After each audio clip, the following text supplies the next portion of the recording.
Hello, uh, my name is AJ. So this is going to be the first video that I'm going to post in a series of videos that will hopefully help you guys find a starting point on how to make silicone molds. So I make Freshies. I'm just now getting into like wax melts. That's a whole other thing. That's hard. That's hard. A lot harder than the videos look, right? And we all figured that out with Freshies. When you actually get into it, the videos look so easy, and then you get into it and you're like, what's going on? Anyway, and I've literally started these videos like 10, 20 times maybe already, but I always watch them back and I'm like, God, I'm rambling a lot, and I'll start over, and I'm not doing that anymore. Another thing that I was doing a lot is I was like referencing a lot of other companies, and I'm gonna try not to do that just because I don't want anything that I say to be misconstrued and come across like I'm bashing any other companies, because we all do our own thing. And yeah, one of the things I want to preface is that you're not going to be like the next Michelle's Creations, the next Texas Darling Boutique, even though I just said I wasn't going to reference companies, right? But the way that I make it, it's not really conducive for like mass production. It's more so for personal use.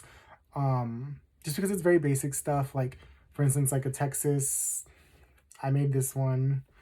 I made these two pumpkins. I made this like local mascot for my school. Notice how these are all different colors. I'm gonna go over like the different types of silicone that I used, and whether I would use those again or not. There's another one that I made like maybe 30, but a lot of the comments that you'll see are that they are trial and error. This silicone's the same silicone as this. I just dyed it because I was being bougie. I don't really dye my silicone anymore. Just a personal preference. A lot of people say that it's trial and error, and I'm hoping that these videos will kind of help eliminate some of that trial and error to where you can kind of do it instead of trial and error. It's more preference, because I feel like a lot of mold making is a preference thing.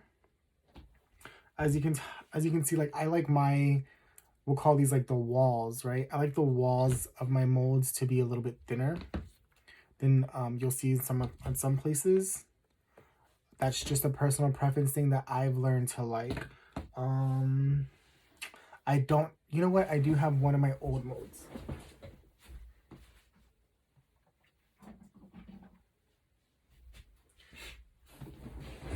See, so like these two, this one is thin, like the way that I like it. The back is very thin. You can't really see it in here. But this one, like the walls are pretty thick. The silicone's thick. This one was like a pain in the ass to bake. It took a very long time.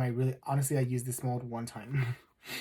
And yeah, so that's just something that I wanted to touch on and just let you know that it is mostly a preference thing.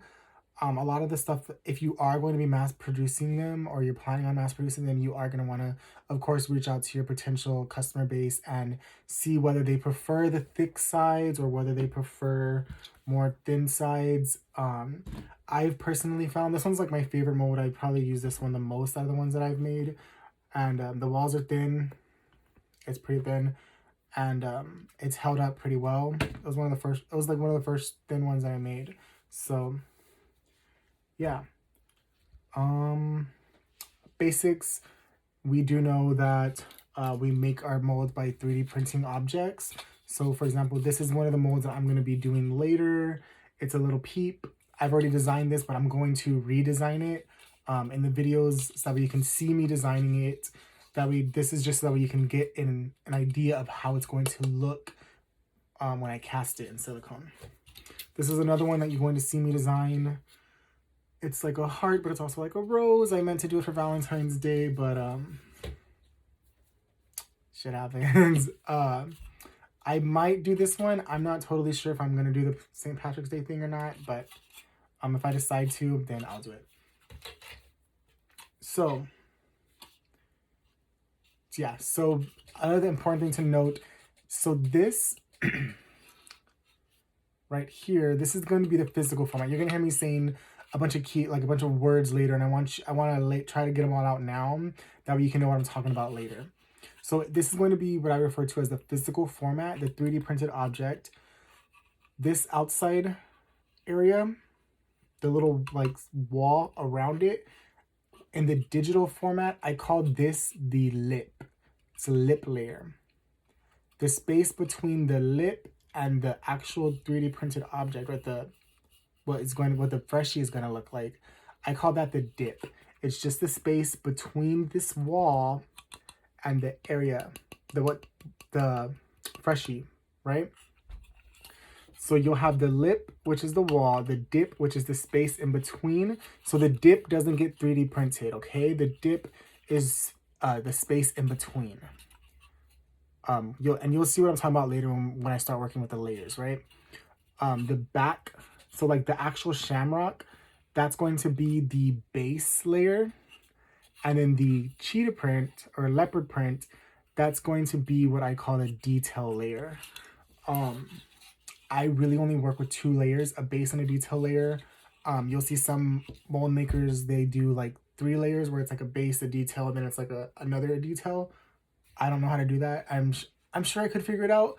I just haven't needed to yet. So again, we have the wall, which is the part that goes around it, right? So if you've watched silicone videos, if you've watched mold making videos on YouTube, you've probably seen where they print out this middle part and then they put Legos around it and they use that to kind of keep the silicone in. You're going to waste a crap load of silicone like that. It's going to be a pain in the ass. It doesn't look nice. So I'm going to show you how to do the lip, which kind of creates the vessel, right? Because it's what you're pouring the silicone into. It's going to keep the silicone in. I'm going to show you how I do all that later, right? But just to give you the idea, so you have the lip, which is the outside, the dip, which is the space in between. And so on this one, you can see that I have like the background layer, and then I have the detail layer, right? So the base layer and then the detail layer.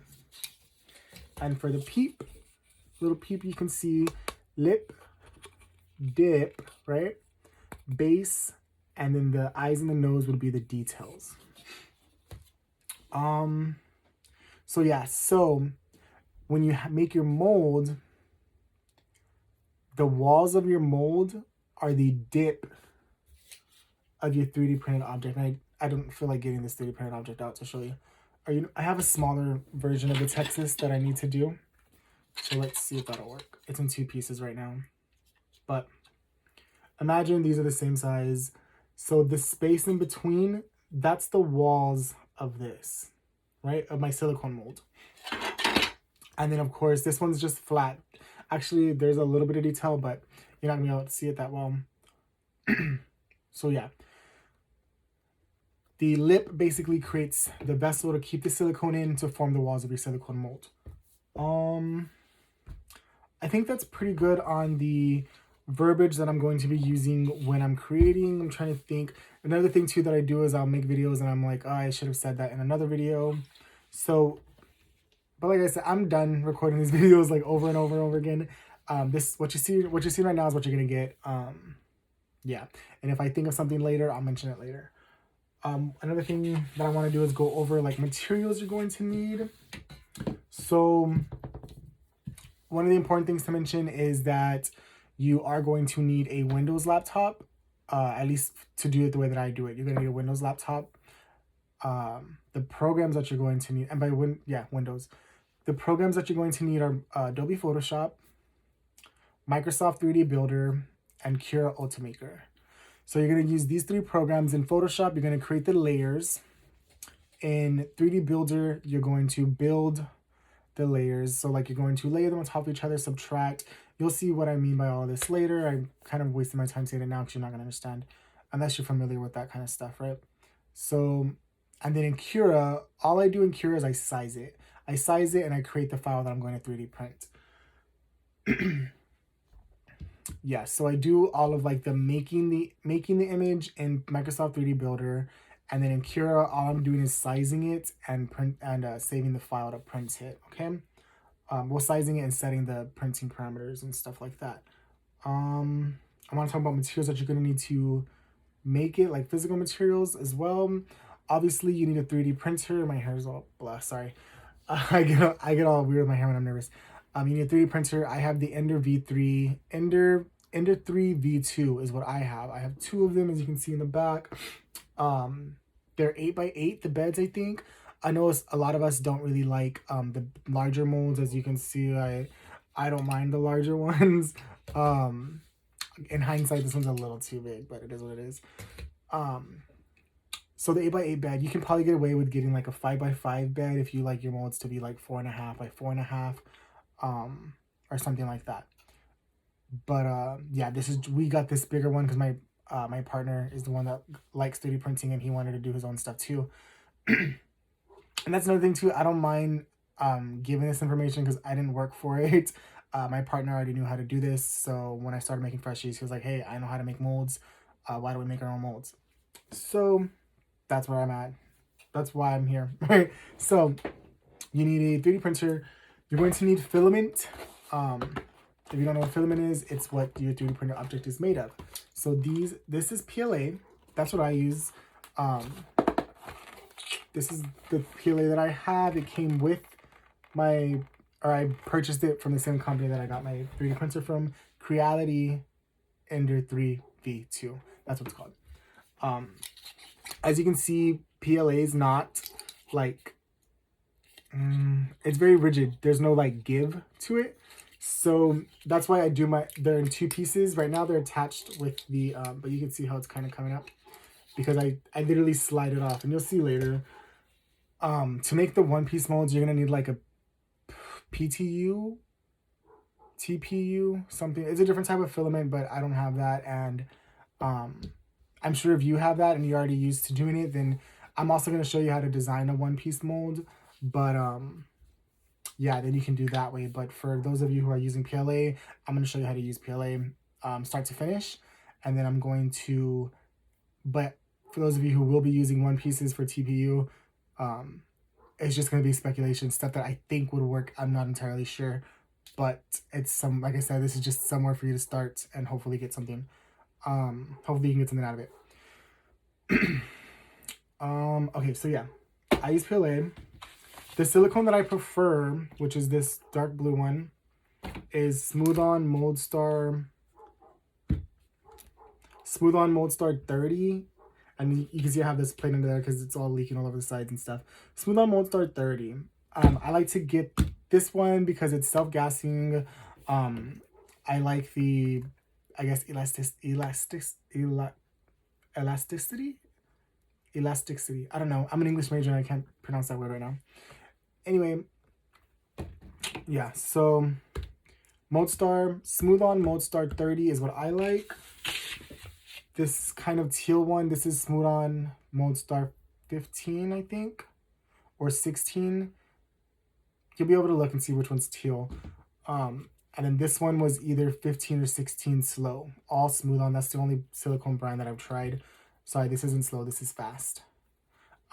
This one I didn't like because by the time you're done mixing it, you're like pouring it and it's already getting hard. So with the Moldstar 30, it's got a 30-minute pot life, which means from the time you mix it to the time it starts firming up, right? So you can mix it and you have like 30 minutes to pour it.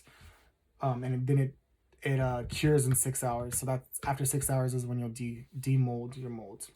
Obviously, you're going to need something to pour your silicone into. You're going to need a popsicle stick to stir your silicone. I brought this silicone spatula just because I wanted to mention, do not use a silicone spatula to stir silicone because silicone sticks to silicone. If you've ever purchased a silicone mold repair kit, you know that they send you like a little bit of silicone, you put it on, you put your mold back together, and then it hardens, right? So if you're using a silicone spatula to mix your silicone, all the silicone that's stuck to your spatula is gonna change the shape of it and stuff. It's gonna warp it. I use Apel mold release spray, mold release lubricant. It's an orange lid, I believe. I got this on Amazon. I got my silicone on Amazon. I purchased the smaller ones because I make them for myself, and I think I think it has like a shelf life of like 2 months once it's opened. So like if you don't use it in 2 months, then it's gonna go bad. So I just purchased the smaller smaller amounts. I use air duster. I use Gorilla Glue. Now I'm getting all blah. Gorilla Tape. And you'll see why I use this later.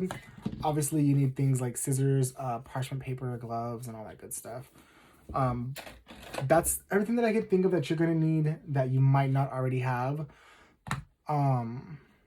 Anything else that I come across, you'll probably already have it. As a crafter, you'll probably already have it. So yeah, this is like a good 15-minute long video. I think this is a good place to start as far as an overview. And then the next video, I'm going to be showing you where I got the image for this and this. And then if I do decide to do this, I'm not going to show you where I got the image for this one because I did it in a not so legal way, and I don't not that it's not so illegal, it's just kind of like sketchy, but I don't really want to promote that. So yeah, I'll see you in the next video.